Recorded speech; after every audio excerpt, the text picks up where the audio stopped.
Bonjour à tous, je suis comme d'habitude ravie de vous retrouver pour cette nouvelle vidéo et aujourd'hui je reviens avec les meilleurs et pires films de 2024. Si vous me suiviez déjà l'année dernière, vous savez que j'ai fait cette vidéo concernant les films de 2023 et ça vous avait beaucoup plu et ça m'avait perso fait hyper plaisir de me replonger dans tous les films que j'avais vus durant l'année, donc je me suis dit que j'allais recommencer cette année. Étant donné que je pense que ça va être une vidéo assez longue, prenez un petit plaid, un petit pot de popcorn et sans plus tarder, on est parti.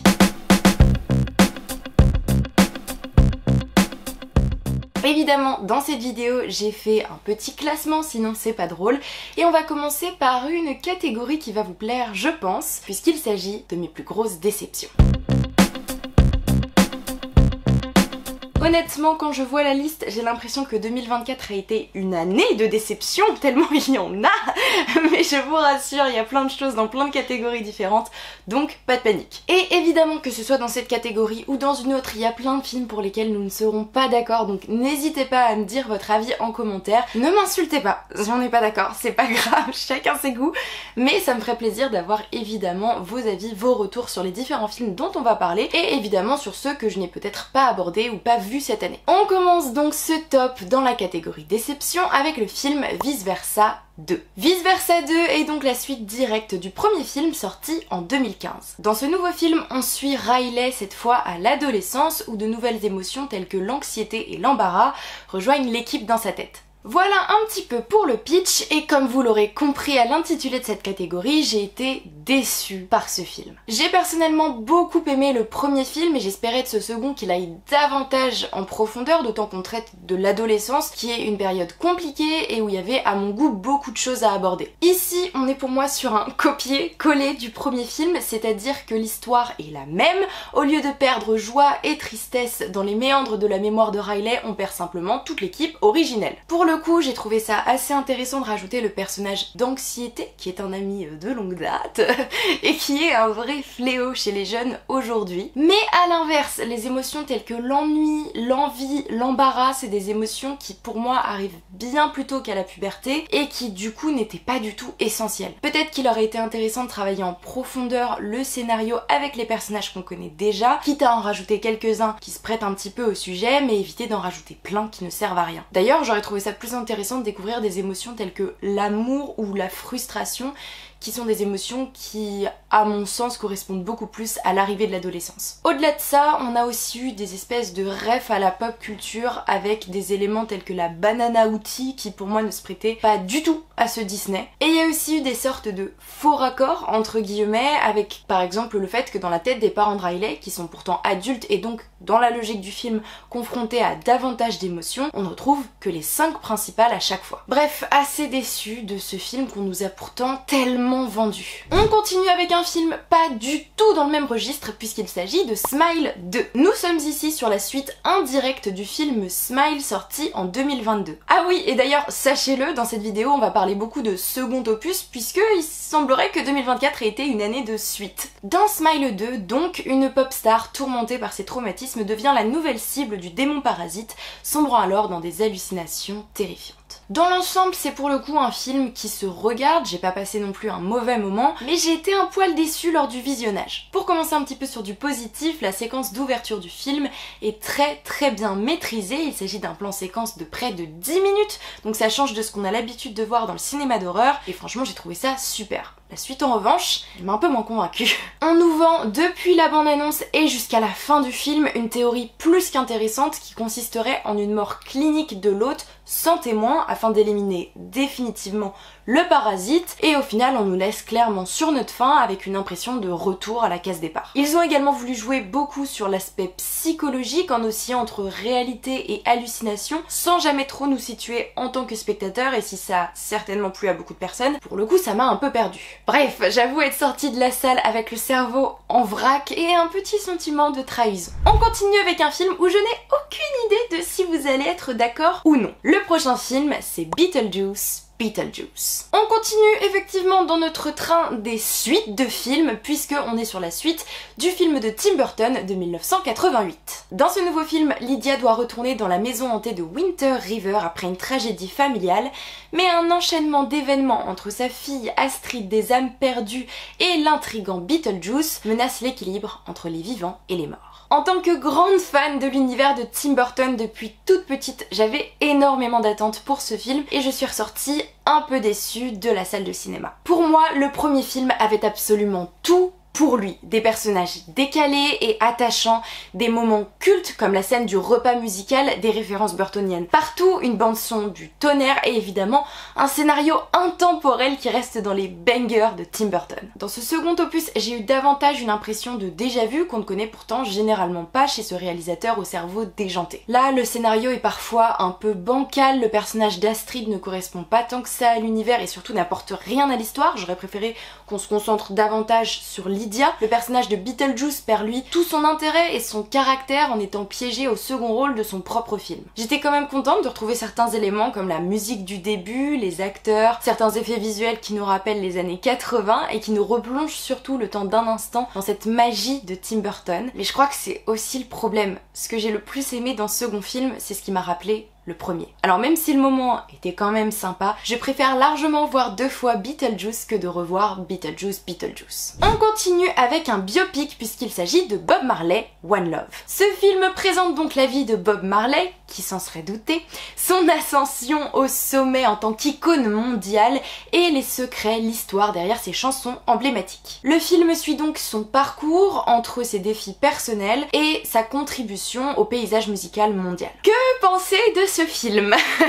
Je suis pourtant fan de biopic, hein. J'adore, je kiffe, je regarde, vraiment... Là, la chute est violente! C'est définitivement l'un des biopics que j'ai le moins aimé de ces dernières années. L'acteur est très bon, il y a aucun souci là-dessus, mais pour le coup, c'est le scénario qui pêche complètement et qui est une catastrophe à mes yeux. Ce que j'aime dans un biopic, c'est qu'on me raconte la vie d'une personne. Le début, le milieu, la fin, l'histoire complète, pas juste un chapitre. Et là, en l'occurrence, c'est clairement ce que Bob Marley One Love m'a offert. C'est l'épisode 5 d'une série qui n'existe pas. On n'a pas le début de sa vie, on n'a pas la fin de sa vie, et le milieu en soi est déjà un peu bancal. J'ai l'impression d'être sortie du film en sachant autant sur Bob Marley qu'en rentrant, c'est-à-dire pas grand-chose. On n'a pas de plan qui donne la chair de poule comme dans Bohemian Rhapsody, on n'a pas d'effort de mise en scène comme dans un Elvis ou un Rocketman. Pour moi, on n'a juste pas grand-chose en fait. Sincèrement, j'ai juste trouvé ce film long et ennuyeux et la seule raison pour laquelle je l'ai pas mis dans la catégorie navet, c'est que j'avais de l'attente étant donné que c'était un biopic. On continue avec un nouveau film d'horreur puisqu'il s'agit de Sans un bruit, jour 1. Ici, on est sur un préquel de la franchise Sans un bruit puisqu'on explore les premières heures terrifiantes de l'invasion des créatures ultra sensibles au son en plein cœur de New York et on suit les personnages d'Eric, Samira et son chat. J'ai pas passé non plus un mauvais moment devant ce film donc je vais pas cracher dessus des masses, mais c'est vrai que j'ai été un peu déçue des incohérences qu'il y avait par rapport au reste de la franchise. Dans les premiers films, on nous montre une invasion des extraterrestres lors d'un match de baseball dans une banlieue reculée des États-Unis, laissant alors penser à une invasion massive et en simultané sur toute la planète. Dans Sans un bruit jour 1, en revanche, il est explicitement dit et expliqué que l'invasion commence à Manhattan, au cœur même de New York, et que les autorités ont donc pour but d'évacuer les civils, de casser les ponts, et donc d'isoler l'île de Manhattan, puisque les monstres ne savent pas nager. Si on peut parfaitement imaginer que les extraterrestres évoluent, apprennent à nager pour envahir le reste de la planète, ça n'explique pas pour autant pourquoi dans les autres films, l'invasion se fait partout en même temps, alors qu'on sait là qu'ils ont été bloqués pendant 24 heures sur l'île de Manhattan. De plus, la famille qu'on suit dans les premiers films nous montre très clairement qu'ils n'étaient pas au courant de cette invasion. Or, en 24 heures, je pense que les autorités auraient très largement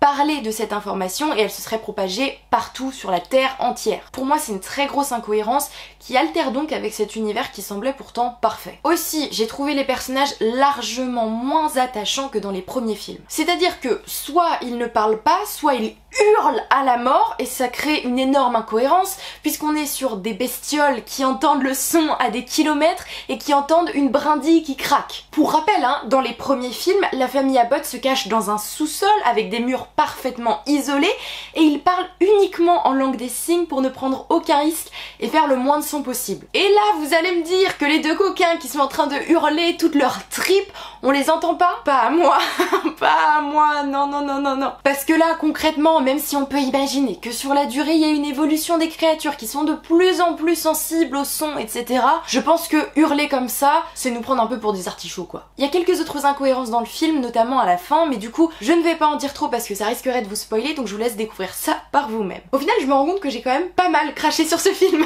Bref, on continue avec le film Emilia Pérez. C'est un film musical qui raconte l'histoire d'un puissant chef de cartel mexicain, Juan Manitas del Monte, qui va simuler sa mort et entamer sa nouvelle vie en tant que femme trans aidée par une avocate. Comme vous le savez si vous suivez un petit peu ma chaîne, je suis une fan absolue des comédies musicales et j'avais donc évidemment beaucoup d'attentes pour ce film, donc j'ai été un peu déçue. Et je sais que pour le coup, pour ce film, je vais en fâcher plus d'un parce qu'au vu du nombre de prix qu'il a reçus et du nombre de bons avis qu'il a reçus également, vous allez pas être d'accord. Personnellement, j'ai pas trouvé les musiques ou les chorégraphies mémorables, si ce n'est à la limite la première qui pour le coup était quand même cool et agréable à découvrir. Au-delà de ça, donc au-delà des musiques, j'aurais vraiment aimé découvrir davantage le personnage de Manitas avant sa transition. Ça aurait permis, je pense, de se rendre compte beaucoup plus qu'il a toujours été Emilia Pérez et qu'il se cachait juste derrière ce titre de chef de cartel. Enfin, je comprends qu'il ait reçu beaucoup de prix parce que c'est un film qui a beaucoup de bonnes idées et qui le mérite amplement, mais c'est vrai que l'avoir en représentant de la France aux Oscars, je trouve ça un peu injuste, sachant en plus qu'il était face au Comte de Monte Cristo, dont on parlera un peu plus tard dans la vidéo. Mis à part que c'est un film réalisé par un Français, Jacques Audiard, et que c'est une production française, on est sur une langue étrangère, sur un casting 100% étranger, et donc c'est vrai que je trouve que c'était pas le plus représentatif de la France. Mis à part ça, c'est un plutôt bon film, les actrices sont super et j'ai passé un plutôt bon moment, donc je vais pas l'accabler non plus davantage. On continue avec une énorme déception et là je sais que beaucoup d'entre vous vont me rejoindre, il s'agit de Joker, Folie à deux. Vous vous en doutez, on est sur la suite du phénomène mondial Joker, sorti en 2019.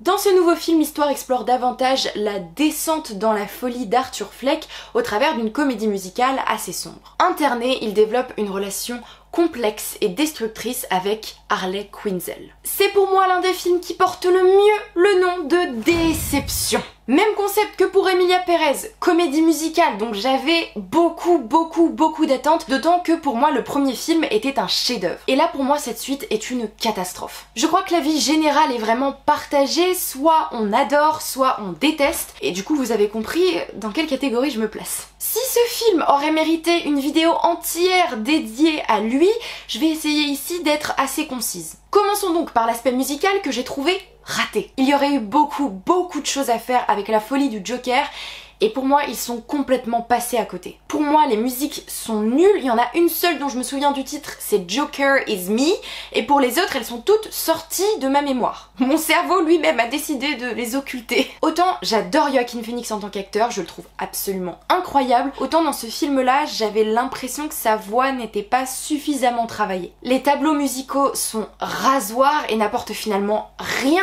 à l'histoire. Histoire et scénario qui, soit dit en passant, sont tout simplement vides. Harley n'apporte rien non plus au personnage du Joker, on n'a ni davantage d'amour, ni davantage de folie. Bref, passons pour la folie à deux, ici pour moi c'est clairement ennui à deux. Le blabla tout au long du film laisse une attente de plot twist qui n'arrive au final jamais et qui crée une énorme frustration. Et la performance de ces acteurs qui sont pourtant des pointures se retrouve amoindrie par une direction artistique générale absente. Pour moi cette suite aurait mieux fait de rester dans les tiroirs, c'est juste du gâchis. Mais évidemment, n'hésitez pas à me dire en commentaire ce que vous avez pensé du film et si vous l'avez aimé, dites-moi pourquoi. On continue avec un film qui a un petit peu moins fait parler de lui que le Joker, c'est Sans jamais nous connaître. Le récit suit Adam qui retourne dans la maison de son enfance après le décès de son père. Là, il découvre des secrets et fait des rencontres surnaturelles avec son passé. Franchement, j'ai pas compris. Ce film, il aurait pu être dans la catégorie des films que juste j'ai pas aimé. Mais tout le monde en a tellement parlé que ça m'a créé une attente d'attente et que du coup dans la salle de cinéma j'ai été hyper déçue. Je crois que juste je n'ai pas compris ni l'histoire, ni les personnages, ni leurs relations, ni l'engouement. Pour être honnête, c'est un film pour lequel j'ai eu besoin d'internet pour restituer le petit pitch que je vous ai fait au début parce que je ne me souvenais pas de l'histoire, je l'ai pas comprise. Donc si certains d'entre vous ont surkiffé ce film, je vous en supplie, expliquez-moi. C'est-à-dire que tout le monde l'a tellement adoré que je me doute qu'il y a quelque chose et du coup j'ai envie de comprendre à côté de quoi je suis passée. Je sais qu'il y a eu tellement de bons retours qu'il y a forcément de bonnes choses dans ce film, donc expliquez-moi ce que je n'ai pas compris, à côté de quoi je suis passée pour que ce visionnage soit pour moi autant un supplice. On continue avec une énorme déception. Deadpool et Wolverine. Poursuivi par la TVA pour avoir perturbé sa ligne temporelle, Deadpool va faire équipe avec un variant de Wolverine pour tenter de réparer les dégâts. Ils vont donc affronter Cassandra Nova et croiser de multiples versions alternatives d'eux-mêmes. Ce film mérite amplement sa place dans les plus grosses déceptions de cette année. Si vous me connaissez un petit peu, vous devez connaître mon amour pour X-Men et pour le personnage de Wolverine et ma sympathie pour les Marvel et les DC. J'ai grandi avec le personnage de Logan, je l'ai adulé, adoré, au point de parfois ne pas être très objectif quand il s'agit d'X-Men. Mais là, quelle ne fut pas ma stupeur devant cette horreur! La scène d'ouverture déjà, elle a posé de très mauvaises bases. Autant j'adore la musique, j'adore la choré, mais par contre, aller déterrer mon enfance sans vergogne et sans respect, ça m'a anéanti. Déjà pour moi, à la base, le personnage de Logan avait fait son temps. Quitte à revenir, j'aurais préféré qu'il revienne dans un préquel, dans un film X-Men qui se passe avant sa mort, mais là revenir après pour un truc inutile et un film aussi mauvais, je trouve ça nul. Déjà le multivers, je trouve ça un peu casse-gueule, donc autant ça passe dans certains Marvel, autant là, on s'est clairement foutu de notre gueule. Après, est-ce que c'est ce que voulait Deadpool au final, se foutre de notre gueule? Peut-être, mais ça m'a quand même pas plu. Je trouve que ça n'apporte rien à l'histoire de Logan, ni à l'originel, ni à son double, ni même à Deadpool en fait. Pareil pour le retour de Laura et d'autres personnages qui ne sont là que pour le fanservice. C'est un film qui gâche la beauté de la fin de Logan en dépouillant la franchise histoire de gagner quelques millions. Donc sincèrement, si j'avais beaucoup d'attentes, j'ai surtout actuellement beaucoup de déceptions. On continue avec le film Trap. Oui, on est encore dans mes déceptions, je vous ai dit, il y en avait beaucoup cette année. Le film suit donc Cooper, un pompier qui cache sa double vie de tueur en série. Enfermé dans une salle de concert avec sa fille, il est la cible d'une chasse à l'homme, menaçant alors de révéler ses secrets au grand jour. Le film se regarde et est plutôt sympa, mais c'est un film de Night Shyamalan qu'on connaît pour Sixième Sens, Split, Incassable, Glass et j'en passe. Donc j'avais évidemment beaucoup d'attentes d'ailleurs qui ont été exubérées par une bande-annonce captivante et une promotion démesurée. Au final, le film est un bon thriller, mais n'est pas le banger que j'attendais. La deuxième partie du film, après le concert, n'est à mon sens pas très intéressante et surtout c'est pas du tout ce que j'avais envie de voir. D'ailleurs on continue avec un nouveau film qui a plus ou moins le même problème, c'est Juré numéro 2. Juré numéro 2 de Clint Eastwood suit donc un juré qui découvre progressivement qu'il pourrait accidentellement avoir été responsable du meurtre au cœur du procès auquel il participe. Là aussi on est donc sur un film qui se regarde, qui s'apprécie mais qui n'est pas vraiment ce que j'attendais. Bon déjà j'adore Nicholas Hoult, X-Men,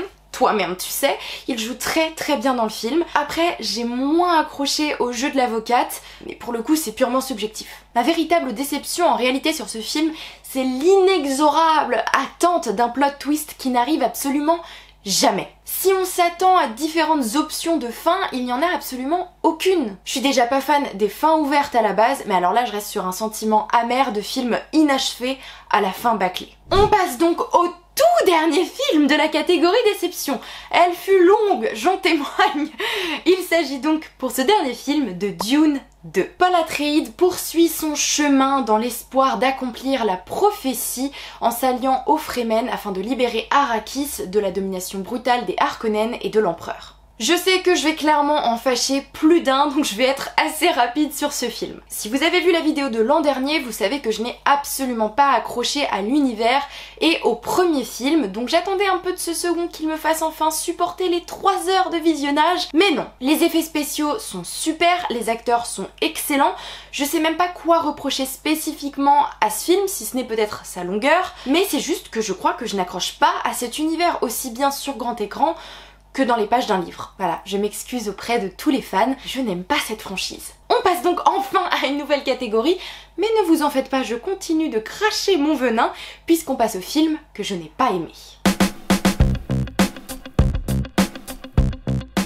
On commence par ce que j'appellerais une catastrophe, la zone d'intérêt. Le film explore donc la vie de la famille Oss qui vit à côté du camp d'Auschwitz. Le pitch est simple, clair, efficace, il vend pas du rêve, le film non plus. J'y suis allée pleine de bonne volonté après avoir vu que ce film était la Palme d'Or, et quelle ne fut pas ma déception, ma stupeur devant ce film, ce navet, je dirais ce navet. Pour moi, le film raconte mal le sujet qu'il était supposé aborder. Les personnages sont fades, la mise en scène, c'est tout ce que je déteste. La scène d'ouverture, vous savez quoi, j'en parlerai même pas. Les dialogues étaient chaotiques, le film est vide d'intention et d'émotion. Bref, j'ai tout simplement détesté ce film. Si vous ne l'avez pas vu, rassurez-vous, la zone d'intérêt était sans intérêt. On continue avec un nouveau film que j'ai détesté cette année, il s'agit de La Bête. C'est bien, j'ai l'impression de pouvoir cracher tout le venin que je garde en moi.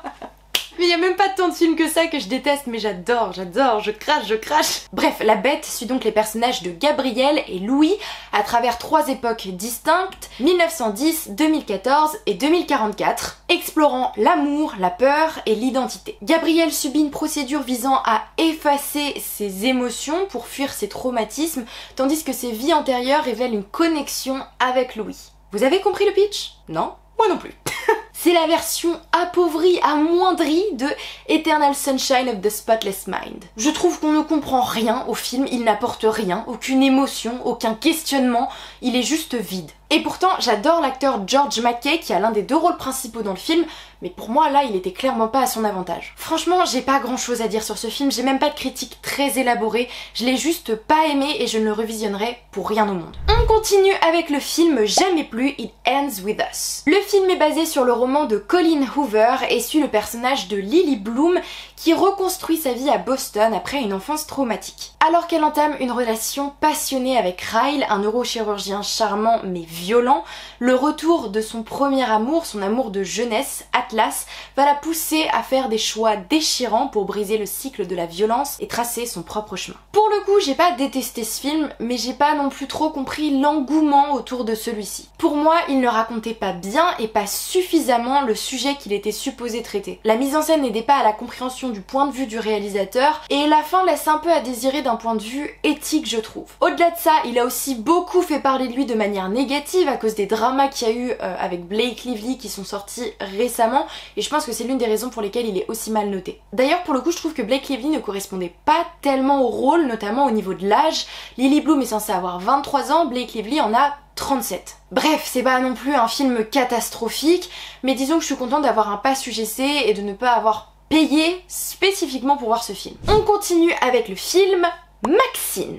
C'est donc le 3e volet de la trilogie d'horreur de Ti West après X et Pearl. Il se déroule cette fois dans les années 80 à Hollywood. Maxine Minx, survivante des massacres des derniers films et aspirant à devenir actrice, décroche une chance de devenir une superstar. Mais alors qu'un tueur mystérieux cible les vedettes montantes, il semblerait que les sombres secrets de Maxine risquent de refaire surface. J'ai pas aimé ce film du tout. J'avais déjà vu X et je n'avais absolument pas accroché, mais je suis allée voir ce film-là en me disant après tout, pourquoi pas, tout le monde a le droit à une seconde chance, mais là non. Déjà, je comprends pas la franchise, je comprends pas comment elle fonctionne. C'est des sortes de films, d'anthologie avec un personnage récurrent et quelques références, et donc on part déjà sur une base qui n'est pas trop mon délire. Au-delà de ça, je trouve qu'il y a énormément de vulgarité dans ce film et j'accroche pas du tout à cette vibe. Je suis pas fan de la direction d'acteur, de la construction du personnage principal et de la mise en scène de manière générale. Maxine n'est pas attachante pour un sou. J'ai pas été fan non plus des scènes de body horror et c'était déjà le cas dans X, et l'histoire en elle-même me paraît un peu insuffisante et la fin laisse clairement à désirer. Et maintenant que j'ai bien craché mon venin, on passe au dernier film de cette catégorie,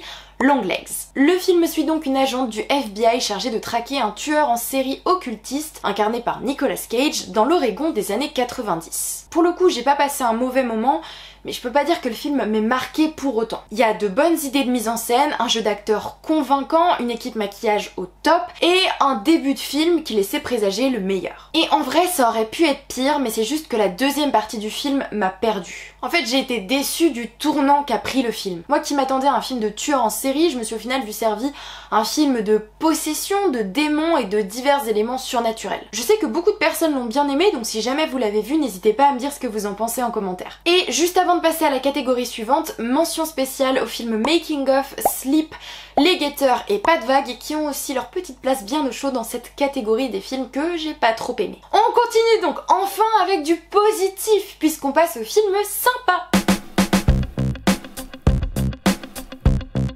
Là ça y est, on est sur des films que j'ai bien aimés, des films que j'ai trouvé cool et sympas, donc franchement un peu de bonne zone, un peu de positif, merde. Et on commence donc avec L'amour ouf. C'est un film réalisé par Gilles Lelouch qui retrace sur 2 décennies la relation passionnée et tumultueuse de Jackie, une étudiante modèle, et Clotaire, un homme rebelle du nord de la France dans les années 80. Pour moi, L'amour ouf, c'est un bon film, j'ai passé un bon moment et c'était agréable à découvrir. Le jeu d'acteur est super, la mise en scène est intéressante, la bande son est au top, bref, j'ai kiffé. J'avoue avoir été un peu déçue par l'aspect film musical qu'on nous avait bien vendu pendant la promotion du film, parce que au final on ne retrouve que très peu cet aspect musical. J'ai trouvé la scène de danse entre les deux jeunes vraiment intéressante, jolie et agréable à regarder, mais du coup il y avait un peu ce sentiment de trop ou de pas assez. Cette scène toute seule n'avait absolument pas l'impact qu'elle aurait eu dans un film musical complet. Et quitte à ne pas avoir des scènes musicales toutes les 2 secondes, j'aurais au moins aimé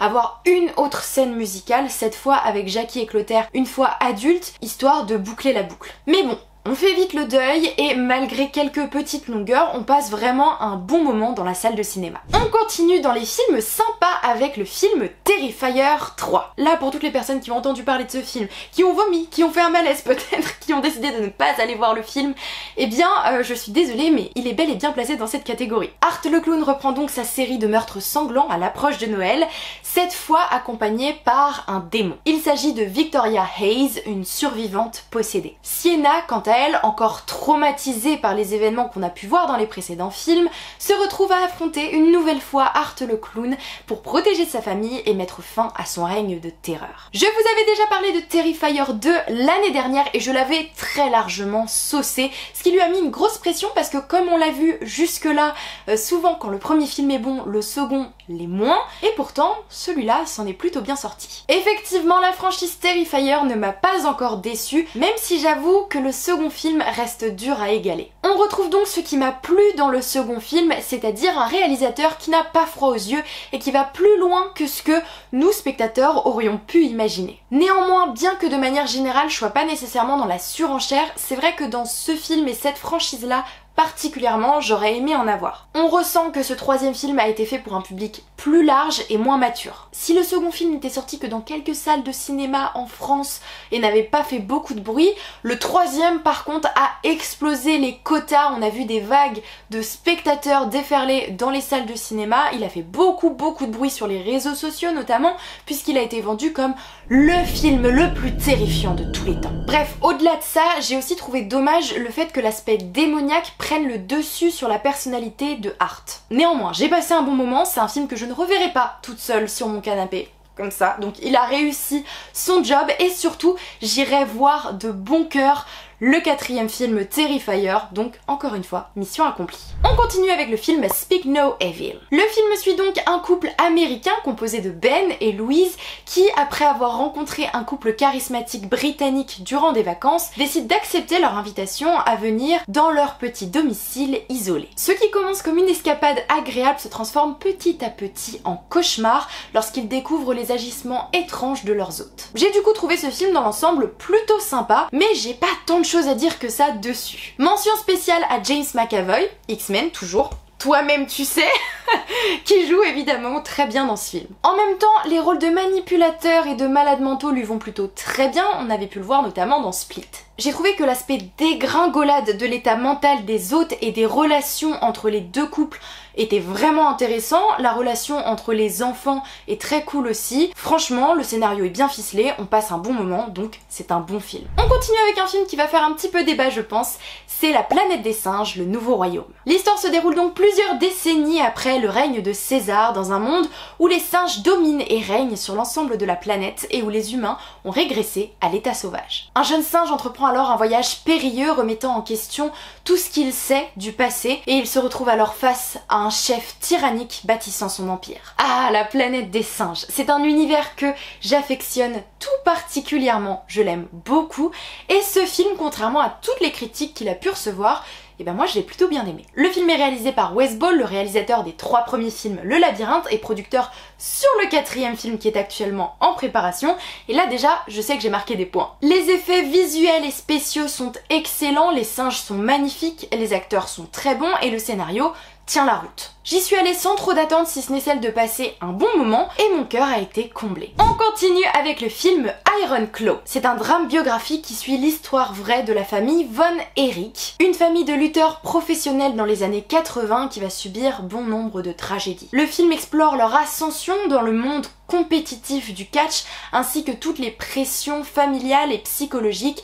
qui ont mené à leur déclin. Iron Claw fait partie de la génération A24 et encore une fois, le studio ne nous a pas déçus. Le film est créatif, authentique, touchant, il est bien dirigé et bien mis en scène. Le casting est pépite, on retrouve notamment Zac Efron, Jeremy Allen White ou encore Holt McCallany qui jouait l'un des 2 personnages principaux dans la série Mindhunter, qui est un petit ange parti trop tôt. Vous le savez peut-être, je suis vraiment cliente des biopics et par conséquent des films biographiques également, et vous allez voir que c'est pas le seul film de ce genre qui se place plutôt bien cette année dans mon top. Si je ne connaissais pas du tout l'histoire des frères Von Erich et que mon intérêt pour le catch et la lutte est approximativement de 0%, le film a quand même su me cueillir, me toucher et me faire passer un bon moment. On continue dans cette catégorie avec le film Civil War. C'est un thriller psychologique qui suit une équipe de journalistes voyageant de New York à Washington DC durant une guerre civile américaine. Leur objectif ? Interviewer le président avant que les rebelles ne prennent la capitale. Civil War réunit tous les bons ingrédients pour passer un bon moment. De la dystopie, une guerre civile, de l'action, une course contre la montre, des bons effets spéciaux et surtout ce personnage chiant et insupportable qu'il y a dans tous les films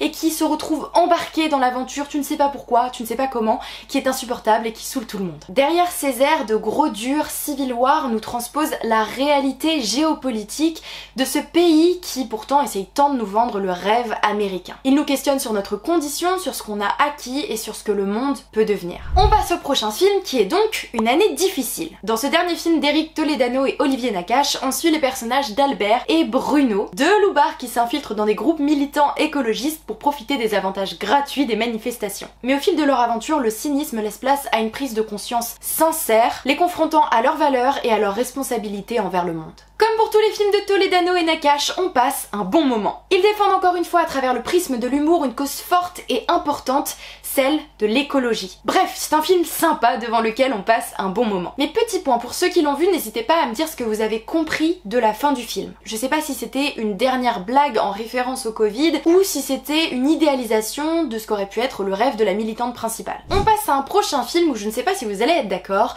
c'est le film Blink Twice. Frida, une serveuse, est invitée avec son amie sur l'île privée du milliardaire Slater King.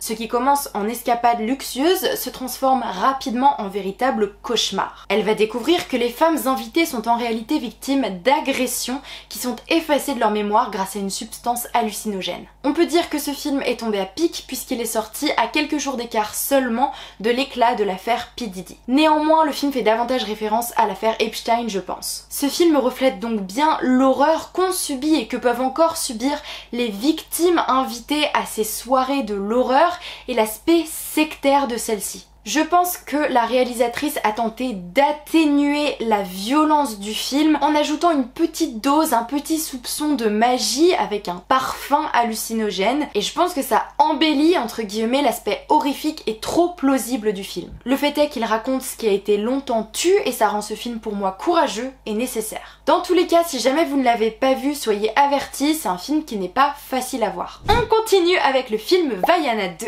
Dans ce second opus, Vaiana répond à l'appel inattendu de ses ancêtres explorateurs et se lance donc dans une nouvelle aventure à travers les mers d'Océanie pour lever une ancienne malédiction. Accompagnée de Maui et d'une équipe d'explorateurs improbables, elle découvre des eaux dangereuses et inexplorées. Encore une fois, si les suites peuvent être un peu casse-gueule, je trouve que celle-ci est plutôt bien réussie. Le retour de Vaiana, Maui, Hei Hei et Pua fait vraiment plaisir. On retrouve les touches d'humour et de magie que l'on connaît à cet univers et qui nous font évidemment passer un bon moment. Le personnage de Vaiana Vaiana a beaucoup évolué et mûri entre les deux films et elle continue de le faire au cours de cette nouvelle aventure et je trouve ça hyper intéressant à découvrir. Concernant les musiques, puisque c'est quand même un élément essentiel d'un film Disney, je trouve qu'elles sont sympas mais qu'elles sont largement en dessous du niveau du premier film. Enfin, le scénario est sympa même si on reste sur quelque chose d'assez enfantin. Bref, Vaiana 2 c'est tout ce dont vous avez besoin pour passer un bon moment. Et on finit cette catégorie par le grand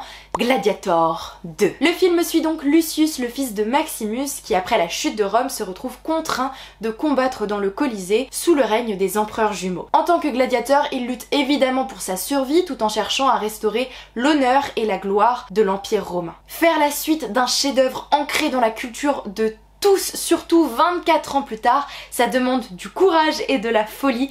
Et heureusement pour nous, Ridley Scott a les deux et revient ici avec une suite plus qu'acceptable. L'histoire est ici assez proche de la première, donc c'est en soi une recette qui fonctionne, même si ça laisse un petit goût de déjà-vu. Les acteurs, quant à eux, sont excellents et les effets spéciaux sont très bons, mais n'ont rien à envier au premier film. Les personnages sont intéressants, bref, c'est un film agréable à regarder. En ce qui concerne Lucius précisément, Paul Mescal, je l'adore, mais c'est vrai que j'imaginais, comme on a vu la tête de Lucius enfant, plutôt un blondinet qui ressemble davantage à sa mère qu'à son père. Mais bon, c'est pas grave, il se rattrape en faisant un super travail et en ressemblant vraiment comme deux gouttes d'eau à ce que j'imagine d'un gladiateur. Dans l'ensemble, c'est donc un bon film de 2024, mais il ne peut pas prétendre à devenir aussi culte que son prédécesseur. Les musiques étaient transcendantes, les scènes de combat c'était du jamais vu et les effets spéciaux étaient juste aberrants pour l'époque. Gladiator 2, pour moi, c'est un peu un équivalent de Avatar 2, c'est une bonne suite, c'est un bon film, il a suivi les avancées technologiques mais ne les a pas devancées, là où les premiers films étaient des précurseurs en tout point. On finit, vous vous en doutez, avec les petites mentions spéciales de cette catégorie et on retrouve donc Heureux Gagnant, SOS Fantôme et To the Moon dans les films plutôt sympas de cette année. On continue donc avec la toute nouvelle catégorie qui est les bonnes surprises. Et on commence donc avec un film d'animation puisqu'il s'agit du Robot Sauvage. L'histoire suit donc un robot sauvage qui après un naufrage se retrouve sur une île déserte. Pour survivre, elle va donc former des liens avec les animaux locaux et adopter un oiseau orphelin adorable. C'est un film d'animation qui ne me tentait absolument pas à l'origine et que je ne comptais même pas aller voir si je suis totalement honnête avec vous. J'avais l'impression que c'était un film qui était plutôt destiné à un public très jeune et donc j'avais beaucoup d'a priori. Et c'est donc la raison pour laquelle il se place dans la catégorie des bonnes surprises, puisqu'au final en le découvrant au cinéma j'ai tout simplement adoré. Pour moi c'est un excellent film d'animation qui mêle amour, amitié, courage, survie et questionnement sur sa propre nature. Je pensais aussi que le fait que le personnage principal soit un robot ne me procurait donc pas ou peu d'empathie pour lui, et au final je me suis fourré le doigt dans l'œil puisque j'ai versé mes plus grosses larmes de crocodile devant l'écran. Il y a de l'humour, des moments d'action, des moments poignants, bref. Tous les ingrédients sont réunis pour passer un bon moment. On continue donc avec le film Here. Le film explore l'histoire d'un lieu précis à travers les âges et les vies des différentes familles qui y ont vécu. On suit notamment un couple dont la vie se déroule dans le même salon au fil des décennies. C'est un film où je savais pas vraiment à quoi m'attendre, mais étant donné que c'était un huis clos, j'avais peur que ce soit long et ennuyeux comme ça peut souvent être le cas, d'autant que le réalisateur s'est ajouté le défi du plan fixe unique. Et en l'occurrence, le concept est finalement extrêmement bien géré, je trouve. J'ai eu un peu peur au début du film de là où l'histoire allait aller, mais finalement tout est assez logique et plutôt bien ficelé. Ce film a un début et une fin, il est beau, triste, émouvant, drôle et surtout on ne nous laisse jamais sur le côté. C'est vrai que pour le coup j'aurais plutôt préféré que la seconde partie du film se concentre davantage sur le couple principal que d'avoir toutes les histoires en parallèle, puisque je pars du principe qu'une fois que le concept est posé et compris par le spectateur, les histoires des différentes époques n'apportent plus grand chose au récit ou à l'expérience en tant que spectateur. J'ai aussi eu un peu de mal avec les changements de scène au début puisque les transitions sont un peu particulières, mais en réalité je crois que sans ça le film aurait été beaucoup plus lent et beaucoup plus ennuyeux, donc c'est un effet de mise en scène un peu particulier mais qui est finalement plutôt intéressant. Les effets spéciaux et les décors sont juste top, on rentre vraiment dans chaque époque, dans chaque famille, en ayant l'impression d'être une petite souris qui est cachée et qui observe tout discrètement. Enfin, l'histoire principale avec l'incroyable Tom Hanks est tout simplement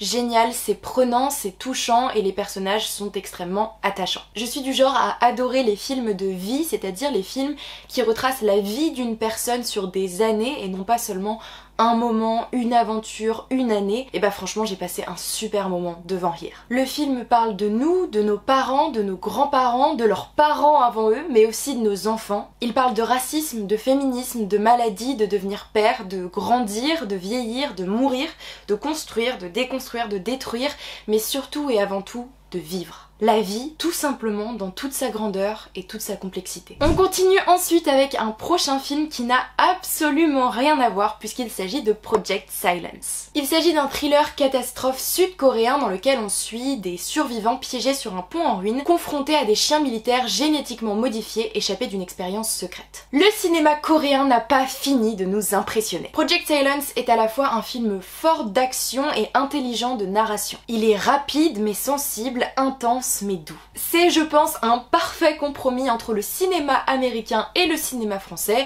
et c'est donc ce qu'on appelle le cinéma coréen. Au-delà de ça, les effets spéciaux sont très cool et le scénario est vachement bien ficelé. Il met en avant les relations humaines dans un contexte de survie et pose de nombreux questionnements sur l'éthique des expérimentations militaires. Sincèrement, c'est encore un super film qui a su me surprendre et me cueillir. On continue avec un film dont vous avez forcément entendu parler cette année, Un petit truc en plus. Réalisé par Arthur, cette comédie française suit un père et son fils. En fuite après un braquage, ils vont se réfugier dans une colonie de vacances pour jeunes adultes en situation de handicap, se faisant alors passer pour un éducateur et un résident. Pour toutes les personnes qui sont encore sur cette vidéo après autant de temps, c'est que vous aimez le cinéma et que vous n'avez pas pu passer à côté du phénomène Un petit truc en plus. Ce film aux 10 millions d'entrées a clairement fait parler de lui et qu'on l'ait vu ou non, je pense que on en a forcément entendu parler. C'est une comédie française au scénario simple, à une mise en scène et des dialogues simples, qui a pourtant su créer un vrai moment dans les salles de cinéma. C'est un film vrai, touchant et bouleversant qui montre au-delà de la fiction les personnalités de ces acteurs incroyables. J'ai eu la chance d'échanger avec Marc Rizzo qui joue dans le film et qui a pu me raconter les complexités que ça peut être de jouer avec des personnes en situation de handicap, mais surtout le bonheur que ça procure. Chaque prise est unique, chaque personnage est d'une singularité sans pareil, chaque acteur a mis une part de lui dans la construction de son personnage et c'est cette vérité qui ressort du film. Entre humour et émotion, Artus a su mettre les bons ingrédients aux exactes bonnes doses pour créer la recette parfaite d'un bon film. On continue avec le film Nous, les Leroy. Le film met en scène Christophe qui, face à une séparation imminente, décide d'emmener sa femme et ses deux adolescents dans un road trip à travers les lieux marquants de leur histoire commune, dans un dernier espoir et une dernière tentative de ressouder les liens familiaux et de raviver la flamme. C'est une comédie française, tout simplement, avec ses qualités et ses défauts. Mais cette fois, on trouve une comédie plus intelligente, plus douce et surtout plus rythmée. Elle est née directement de l'histoire vraie de Florent Bernard qui signe ici son premier long métrage en tant que réalisateur. Et la qualité de ce premier film étant assez impressionnante, il prend tout naturellement sa place dans la catégorie des bonnes surprises. José Garcia et Charlotte Gainsbourg mènent à merveille leur rôle et permettent de trouver à travers cette comédie la vérité et la sincérité d'un couple qui va mal. Et c'est un film qui, malgré le pitch, est rempli de douceur et d'amour. Il fait se questionner sur ce qu'on attend de la vie, de notre couple, de l'amour et de l'importance de chaque moment. Bref, je suis impatiente de voir ce qui sortira prochainement de l'esprit de Florent Bernard, qui, bien que jeune réalisateur, est un auteur accompli puisqu'on l'a pu voir co-signer les scénarios de Vermine, La Flamme ou encore le prochain Evil Dead. On continue avec un tout nouveau film et il s'agit de Une vie. Le film retrace donc l'histoire vraie de Sir Nicholas Winton qui, à la veille de la Seconde Guerre mondiale, a sauvé 669 enfants, principalement juifs, de la Tchécoslovaquie alors occupée par les nazis. Le film alterne entre un Winton âgé interprété par Anthony Hopkins et sa version plus jeune incarnée par Johnny Flynn. Une vie, c'est pas simplement un film, c'est une méditation sur la mémoire, sur ce qu'on laisse derrière soi et sur ce que signifie vivre dans toute sa fragilité. C'est beau, poignant et universel. Si Anthony Hopkins est souvent comparé à un monument du cinéma, ici il devient la même de l'écran. J'avais peur de ce qu'allait donner ce film et au final je trouve que c'est un chef-d'œuvre qui nous rappelle que parfois une seule vie peut marquer l'éternité. Et on finit cette catégorie des bonnes surprises avec le film Black Flies. Black Flies suit deux ambulanciers paramédicaux à New York, un nouveau et un vétéran. Le film explore la dureté de ce travail et les conséquences psychologiques qu'il peut avoir sur les personnes qui l'exercent. Dans Black Flies, le réalisateur nous emmène dans un voyage brut et sans concession. C'est une plongée suffocante au cœur des urgences médicales à New York. C'est une œuvre qui frappe fort, qui est viscérale et terriblement réaliste. Le rythme effréné des interventions côtoie la fragilité humaine. Ce film, porté par une mise en scène immersive, nous rappelle l'attention des meilleures séries hospitalières, mais cette fois à travers une intensité cinématographique rare. Si vous pensiez avoir tout vu sur le chaos des rues new-yorkaises et les petites mains héroïques du système médical, détrompez-vous. Black Flies est une claque. Il est sombre mais jamais gratuit, brutal mais toujours humain. Les personnages, incarnés avec une sincérité désarmante, se battent pour sauver des vies au péril de la leur, luttant contre leurs propres démons. Black Flies est tout simplement un excellent film. Et pour clôturer cette petite catégorie, cette grosse catégorie même, mention spéciale à En Fanfare qui était également une bonne surprise. On passe donc les amis à la toute dernière catégorie de ce top, il s'agit des bangers. Et là je vous le dis, ça va envoyer du lourd. On commence donc avec le Comte de Monte Cristo. Il s'agit de l'histoire du célèbre Edmond Dantès, un marin injustement emprisonné qui après son évasion va se transformer en comte de Monte Cristo pour se venger des personnes qui l'ont trahi. Comment ne pas placer ce film dans cette catégorie? C'était pour moi le plus évident de cette année, l'un de mes coups de cœur, et pourtant j'avais beaucoup d'a priori. Ayant détesté l'adaptation des Trois Mousquetaires, j'avais peur que ce nouveau film de Cap et d'épée soit lui aussi décevant. Mais clairement je m'étais trompée de A à Z, on est ici pour moi sur l'un des meilleurs films français de cette décennie. Je commencerai évidemment par le scénario qui, bien qu'il parte d'un roman à la base, a su faire ses preuves en se modernisant et en mettant du rythme. Je continuerai sans aucun doute avec le jeu d'acteur qui m'a tout simplement bluffé. Je pense que la direction d'acteur en plateau et le travail en préalable a dû être complètement ouf. Pierre Ninet est tout simplement au sommet de son art dans ce film, mais n'oublions pas non plus Bastien Bouillon, Anaïs Desmoustiers ou encore les trois jeunes acteurs qui ont fait un travail tout simplement formidable. Petite mention spéciale à Pierfrancesco Favino qui jouait dans Narnia il y a bien longtemps et que j'étais très contente de redécouvrir ici dans le Comte de Monte Cristo. Aussi, la bande son est tout simplement dingue, le maquillage et les prothèses sont incroyables, les décors et les costumes aussi, et le travail de mise en scène est majestueux. Pour moi, on est sur un chef-d'œuvre à la française et j'espère sincèrement qu'il remportera bon nombre de prix parce qu'il le mérite. On continue avec le grand Monsieur Aznavour. Le film retrace l'ascension de Charles Aznavour, fils d'immigrés arméniens depuis son enfance modeste jusqu'à sa consécration en tant qu'icône de la chanson française. Comme je l'ai dit plus tôt, je suis absolument fan de biopic et étant donné qu'on n'en a pas beaucoup en France, j'avais énormément d'attentes concernant celui d'Aznavour, chanteur que j'apprécie beaucoup mais dont je ne connaissais pas vraiment la vie. Autant dire que mes attentes ont été largement comblées et que j'ai adoré ce film. J'ai pu en apprendre beaucoup sur ses débuts, notamment aux côtés de Roche, là aussi interprété par l'incroyable Bastien Bouillon,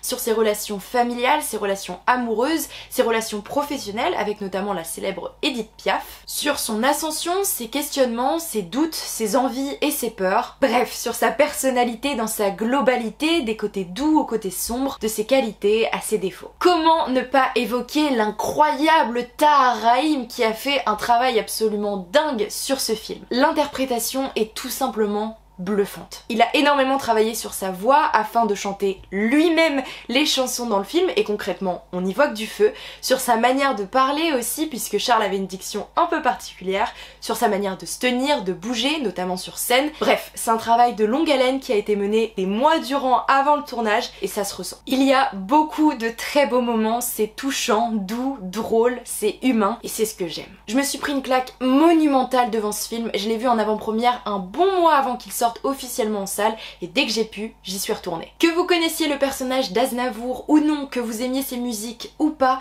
c'est un incroyable biopic qui mérite d'être vu, donc franchement, foncez. Et là aussi je croise vraiment les doigts pour que Tahar Rahim et le reste de l'équipe du film aient des prix parce que concrètement ils le méritent. On continue avec un film qui je le sais va faire débat, il s'agit de Kaizen. Kaizen c'est le documentaire du youtubeur Inoxtag qui retrace un an de préparation pour gravir l'Everest et qui montre toutes ses expériences positives et négatives tout au long de cette aventure. Je sais donc que bon nombre d'entre vous ne seront absolument pas d'accord avec le fait de placer ce film dans la catégorie des bangers, mais j'avais envie à moindre échelle de mettre en lumière ce film parce que je trouve qu'il le mérite sincèrement. Déjà, c'est le seul documentaire de Stop, alors je vous le dis, on va en prendre soin. Et d'ailleurs, je me permets de le mettre dans Stop parce que le film est sorti au cinéma avant de sortir sur YouTube. Pour moi, c'est un film qui n'a rien à envier aux autres documentaires. Il est la cerise sur l'année 2024. Beaucoup de personnes ont craché dessus puisqu'il a été réalisé par un YouTuber,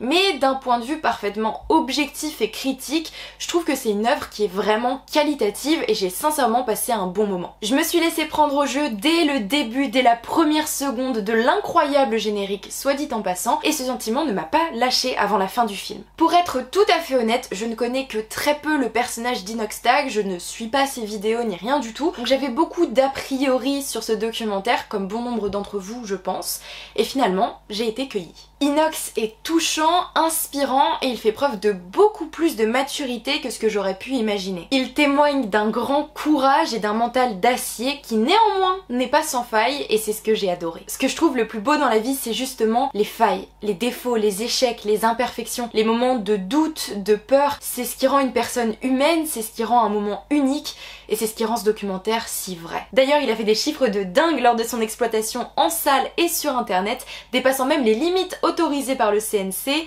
causant donc une amende à son diffuseur. En tout cas, c'est un super documentaire qui mérite de la considération et du respect et qui vient se placer tout naturellement dans la catégorie des bangers. On continue donc avec un nouveau banger, The Fall Guy. C'est une comédie d'action mettant en vedette Ryan Gosling et Emily Blunt. Le film suit donc Colt, un cascadeur hollywoodien qui après un accident de travail se retire vers une vie plus paisible en tant que valet de parking.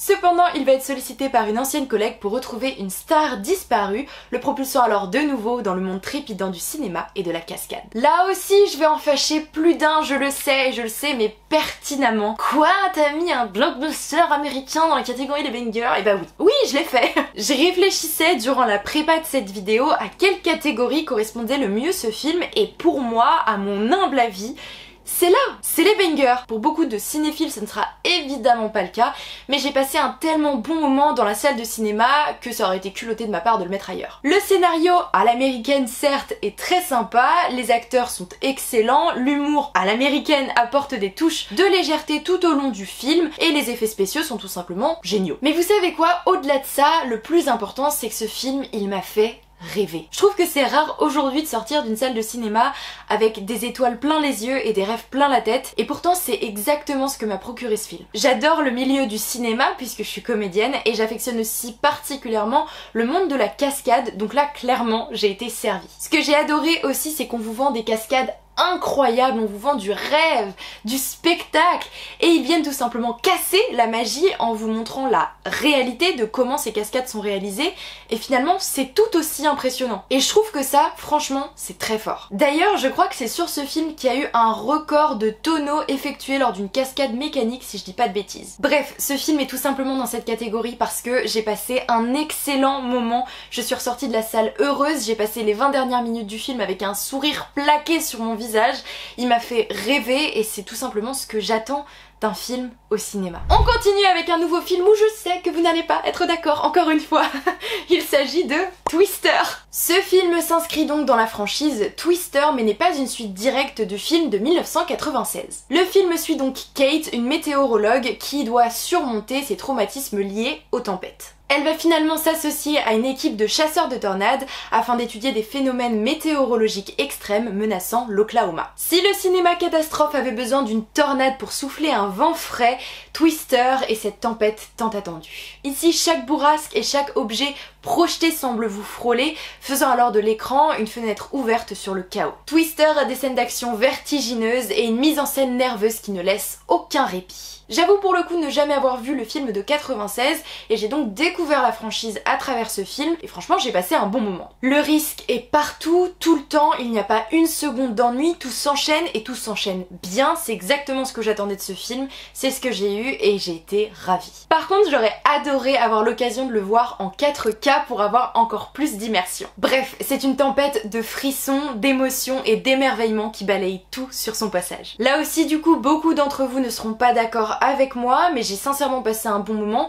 donc je me disais qu'il méritait sa place ici et qu'il fallait peut-être arrêter de diaboliser tous les blockbusters américains. On continue avec un film d'un tout autre registre, puisqu'il s'agit de Vermine. Ce film d'horreur français suit donc un groupe de jeunes résidents d'une cité parisienne confrontés à une invasion de tarentules venimeuses. Dès les premières minutes de Vermine, j'ai su que ce film allait me saisir à la gorge et je ne m'étais pas trompée. Plongée dans un huis clos urbain, j'ai suivi captivée et horrifiée cette escalade du chaos liée à cette invasion incontrôlable. Ce n'est pas un simple film d'horreur, c'est une expérience viscérale qui joue aussi bien sur mes peurs les plus primaires et ma phobie des araignées que sur une critique sociale glaçante. Le film explore la lutte pour la survie de ces différents personnages issus de classes sociales populaires tout en dénonçant les inégalités sociales. Chaque plan est pensé pour nous mettre face à notre propre impuissance. Concrètement, j'ai ressenti l'étau se resserrer autour des personnages et autour de moi. En sortant de la salle, j'avais l'impression que ma peau me grattait de partout comme si le film s'était incrusté en moi. Et c'est rare un film qui me dérange autant qu'il m'impressionne. Vermine, c'est le cauchemar par excellence, à la fois terrifiant et terriblement humain. C'est le premier film de Sébastien Vanitschek et clairement, il nous laisse sur le cul. J'ai donc très hâte de voir le prochain Evil Dead qu'il coécrit avec Florent Bernard, comme je vous en ai parlé un peu plus tôt dans la vidéo. Et les amis, on arrive au tout dernier film de ce top, au tout dernier banger. Alors surtout, n'oubliez pas de me donner votre avis dans les commentaires sur tous les films dont on a parlé. N'oubliez pas de vous abonner pour me soutenir, ça me fait très plaisir. Et on finit donc avec Le Royaume des Abysses. C'est donc un film d'animation chinois qui suit le personnage de Cheng Xiu, une petite fille de 10 ans. Elle va se retrouver aspirée dans les profondeurs marines lors d'une croisière familiale et va découvrir un univers fantastique peuplé de créatures étonnantes. Au cœur de cet univers, le restaurant des Abysses, dirigé par le charismatique capitaine Nanhee, devient le cadre d'une aventure extraordinaire. Plus qu'un film d'aventure, c'est un voyage sensoriel, presque hypnotique, au cœur des profondeurs marines où beauté et danger se confondent. Chaque plan est une fresque, chaque créature est une apparition. Et j'ai senti cette angoisse douce et insidieuse monter à mesure que l'intrigue m'entraînait toujours plus loin dans les ténèbres. C'est un film rare, une expérience presque contemplative qui m'a à la fois émerveillée et mise mal à l'aise. Le scénario est d'une beauté incontestable et d'une plume sans faille, les effets visuels et la mise en scène m'ont tout simplement subjuguée. C'est un film tout simplement incroyable de A à Z où rien n'est jamais gratuit et où la fin est bouleversante. À la sortie, j'avais l'impression d'avoir touché quelque chose d'invisible et d'insondable. Le Royaume des Abysses, c'est plus qu'un récit. C'est une descente poétique et vertigineuse au cœur des entrailles du monde où la lumière peine à percer mais où chaque ombre raconte une histoire. Le film parle à travers une fillette de tout et s'adresse à tous. C'est une ode à l'amitié, à l'amour, aux émotions, aux peurs, à l'imagination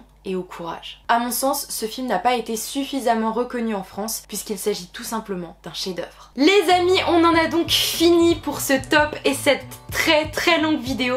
Je vous remercie si vous êtes encore là à ce stade. Surtout n'hésitez pas à me donner vos avis dans les commentaires sur les films dont j'ai parlé et sur ceux que je n'ai peut-être pas évoqués mais que vous auriez aimé voir. Dites-moi évidemment si vous êtes d'accord ou non, toujours dans la bienveillance, par pitié.